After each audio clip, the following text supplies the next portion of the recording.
President Biden and the G7 launched the Partnership for Global Infrastructure and Investment in July of 2022. They did that because of the recognition of the need for continued investment and partnership with low and middle income countries and to close the investment gap in the infrastructure along digital, hard infrastructure, health, and of course, clean energy and access to critical minerals and supply chains. Since then, this group has met because we also recognize the need for not just partnership with the countries, but partnership between the US government and our G7 partners, together with multilateral development banks and the private sector. And the point of the PGI is to use whatever resources we have in governments to accelerate and catalyze the capital that's in this room. This connects our ability to have the relationship on our national security priorities together with our economic security priorities, which is why I'm grateful that we've had this dialogue with you all in the private sector, and especially grateful that the National Security Advisor, Jake Sullivan, and the Deputy Secretary of Treasury, Wally Adeyemo, can join us today to really discuss that connection between our economic and national security goals with what we can do together with this private sector. So with that, Jake, over to you.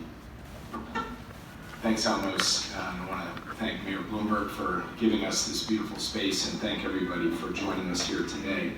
And we're going to dig into the details of the Partnership for Global Infrastructure and Investment, but I just want to take a moment to step back and look at the strategic context in which this conversation is taking place.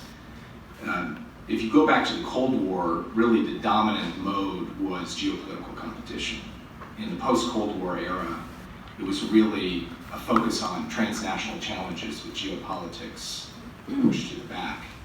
Now we're in a new era where we have to contend both with intense geopolitical competition and accelerating transnational challenges at the same time.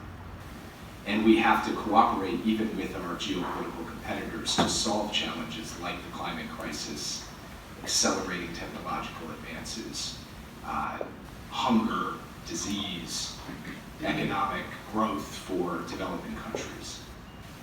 And so we've got strategic competition in an age of interdependence, and for the United States, that means thinking hard about our value proposition to the global south, to the developing countries of the world, not as pawns in the great game, but on their own terms, partnerships driven by local needs, transparent, high standard, for the purpose of actually delivering for peoples everywhere, for people in Africa, in the Americas, in Southeast Asia, and elsewhere. And that's really what PGI is all about. It's about trying to use the tools of government to unlock and support massive private sector investment, to help build sustainable infrastructure, to help accelerate the clean energy transition, to help with digital transformation, and to help address the basic needs of billions of people who are just looking for a better life. And the net result of all of that is not just improved outcomes for people, it's also improved stability and security globally. And so over the course of the past couple of years as PGI has evolved, we've really had a deep conversation with the private sector about how we, the government, can be a better partner. What barriers can we take down to make it more likely that we're bringing not just billions, but ultimately over time, trillions of dollars off the sidelines for investment across the world? What can we do about the cost of capital? What can we do about the project pipeline? What can we do about political risk and currency risk? And all of the other barriers and obstacles that have stood in the way. And we've made real progress, and we've gotten a lot of good advice about what more we can do to improve and enhance the tools we bring to the table. And really today's conversation for me is about taking that the next step, to learn more from our private sector partners about the steps we can take, and then to call on our private sector partners to step up and get engaged and get in the game, which we've seen a lot of folks around the table do. And that's the spirit that brings us here today. So I thank you all for being here. Well, thank you, Amos. Let me thank Bloomberg Philanthropies for having us, and thank all of you for joining. One of the things that we know matters to people. Ultimately, human capital is the key to making sure that the investments that need to be made get made. and I want to thank the people in this room for the work they've already done, the work they're committing to do, namely thanking Amos and Jake for taking the time to be here, which one of the most valuable things for both of them, given what's happening in the world, is time. And by being in this room, they're demonstrating the importance of this work.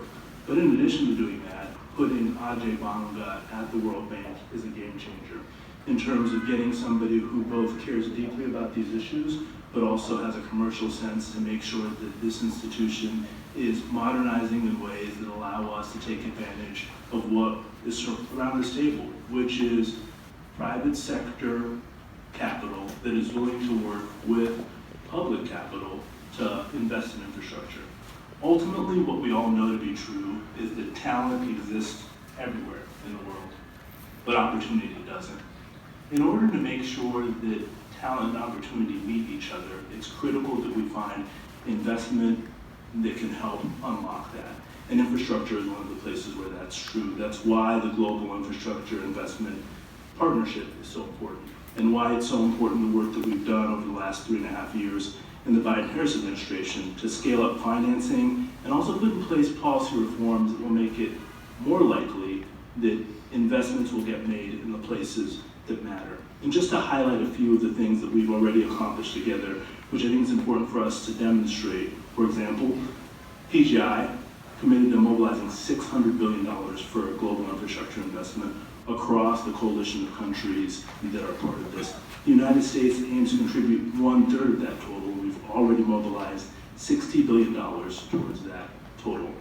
Our goal in working with the World Bank and with the private sector is to ensure that we're in a place where not only billions of dollars, to Jake's point, but trillions of dollars are unlocked in order to invest in infrastructure to do exactly what we've already done here in the United States, which is by investing in our infrastructure, by building out the capacity of the US economy, we put us in a better position to grow.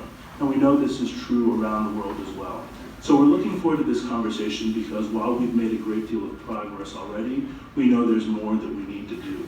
And our goal in this conversation is not just to celebrate the success that we've already seen, but to ensure that we highlight places in which we can accelerate the development of these countries, because we know that investment is key to our economic security, but also to our national security. So I want to thank the people who are taking the time to be here as part of this conversation to help us think about what we can do to unlock the unrealized potential of so many communities around the world. Thank you so much for your time.